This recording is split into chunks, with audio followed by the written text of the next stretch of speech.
Good morning, class. As I have already explained to you, I will not be able to be with you live for writing today. So I wanted to take a few minutes to record this video and make sure you understand as clearly as possible what it is you are supposed to do. Over the last 2 days, you've been working in a Google Doc to draft your newest literary essay with the plan you wrote at the end of last week.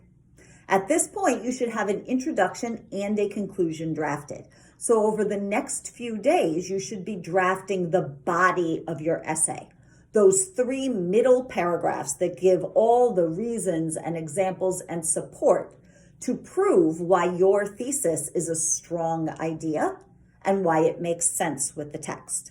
So today and more over the next couple days, we're going to talk about how you can organize those paragraphs to make it really clear and convincing for your readers. Today, I want to talk about order. You should have 3 different ways that you are going to support your idea. For example, I am writing about Stray and how I think the author wrote it to teach us that sometimes people can surprise you. In a good way, it turns out. Okay? Because we know what the father did by letting her keep the dog instead of taking it to the pound was a surprise to everybody. So I decided to support that thesis by using 3 different characters for my supports. I'm going to talk about how the girl was surprised by what he did, the mother was surprised by what he did, and that what he did surprised all of us too. It was not something we expected. It was a big change in that character. So I have those 3 things I'm going to use to support my thesis. But I have a choice to make about what order I want to put those 3 paragraphs in. There's no rule about how I should order them. That's up to me as a writer. So today, as you start writing those 3 middle paragraphs, you also have this choice to make. What order should I put my 3 reasons in? Should I put them in the order that I already thought of them? Or would it be more effective and convince my readers better if I maybe shuffled them around and put them in a different order? So I'm going to teach you today, there's really 2 different ways that most writers think about ordering their reasons. The first way that some writers like to order their reasons is to think about putting the most important one first.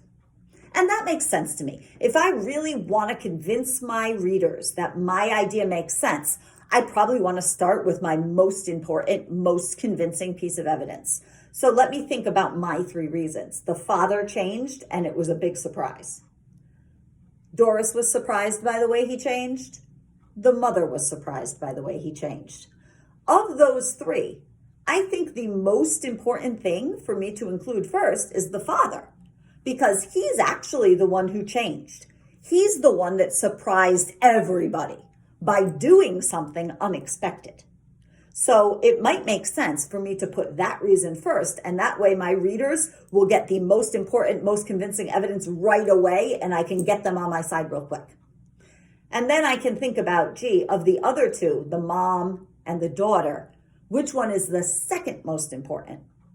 I think probably the daughter, because she was really the main character in the story, and we got more evidence from her that she was surprised. The hand to the mouth, the turning around, the repeating. So I think I could probably write a better paragraph about her. And then I think I'll keep the mother for last. She's my 3rd reason. I have some evidence that she kind of shook her head and laughed when she realized that dad did something unexpected. And she kind of said, "I'll never understand you." So I do have a little evidence, but I don't think it's as important as the daughter or the father's change.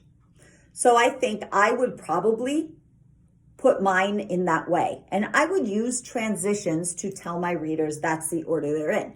Instead of just saying one reason I think this, I will probably start my essay by saying the most important reason I think this.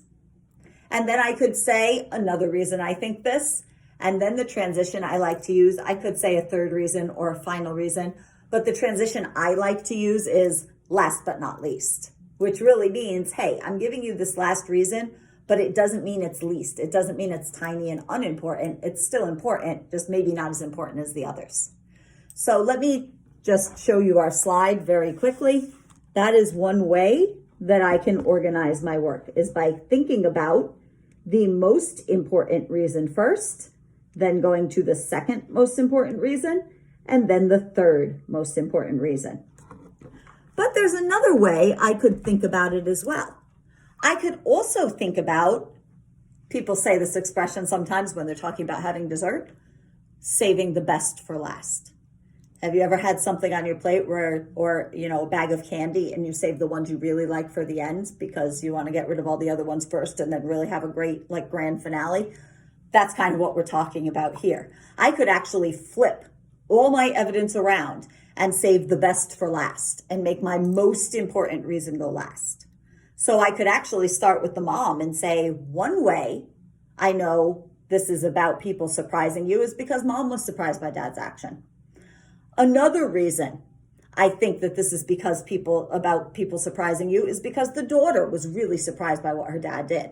But a third, the last and most important reason that I think this is all about how people can surprise you is because dad himself did something really surprising that changed the entire story.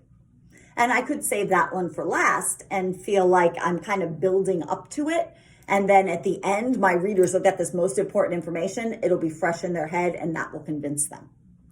So that might look a little different, like I just said out loud to you. Here's what our slide looks like on that side. Okay, I could start by saying one reason and then another reason. And then instead of saying the last reason, I might say the last and most important reason. Or I could say something like thirdly and most importantly, or some other kind of transition like that lets my readers know I'm building up to the most important one. Be convinced. Okay, so just to summarize here, I have two choices when I'm ordering my three reasons. I might want to start with the most important, then go to the second most important and the least important. Or I might want to flip it around and start with the least important and build my way up and put that most important reason last. And there are some transitions I can use to really make it clear which way I'm going with my reasons. So today, as you have your independent time, you're going to go back into your Google Doc and you're going to start drafting those 3 body paragraphs.